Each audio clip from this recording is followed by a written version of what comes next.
महाभारत का एक ऐसा योद्धा जो अकेला पूरी युद्ध भूमि खत्म कर सकता था। लेकिन श्री कृष्ण ने युद्ध शुरू होने से पहले ही उससे उसका सिर मांग लिया। बर्बरीक घटोत्कच के पुत्र और भीम के पौत्र थे। देवी माँ की कठोर तपस्या से उन्हें मिले थे 3 दिव्य बाण। पहला बाण लक्ष्य को चिन्हित करता, दूसरा उसे नष्ट करता और तीसरा वापस तरकश में लौट आता।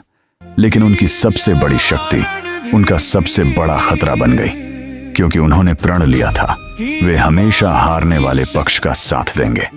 श्री कृष्ण तुरंत समझ गए यदि बर्बरीक युद्ध में उतरे तो वे बार बार हारने वाले पक्ष में जाते रहेंगे और यह युद्ध कभी समाप्त नहीं होगा।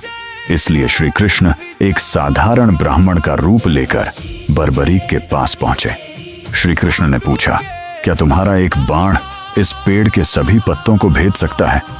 बर्बरीक ने हाँ कहा, लेकिन श्री कृष्ण ने चुपके से एक पत्ता अपने पैर के नीचे छिपा लिया। कुछ ही क्षणों में हर पत्ता बाण से छेद दिया गया और फिर बाण श्री कृष्ण के पैर के चारों ओर घूमने लगा, क्योंकि उसके नीचे भी एक पत्ता छिपा था।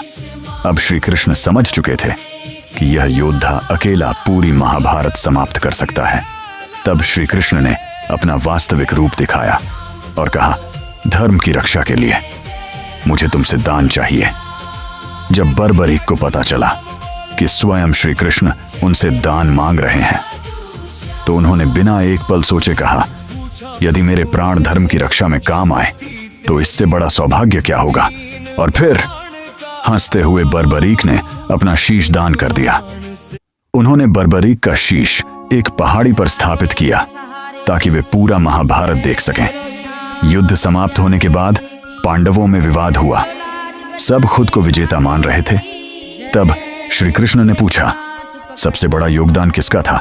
बर्बरीक ने उत्तर दिया, मैंने युद्ध भूमि में केवल श्री कृष्ण का सुदर्शन चक्र चलते देखा। विजय केवल उन्हीं की थी। बर्बरीक के इस त्याग से प्रसन्न होकर श्री कृष्ण ने उन्हें वरदान दिया, कलयुग में तुम खाटू श्याम के नाम से पूजे जाओगे और हारे हुए लोगों का सहारा बनोगे।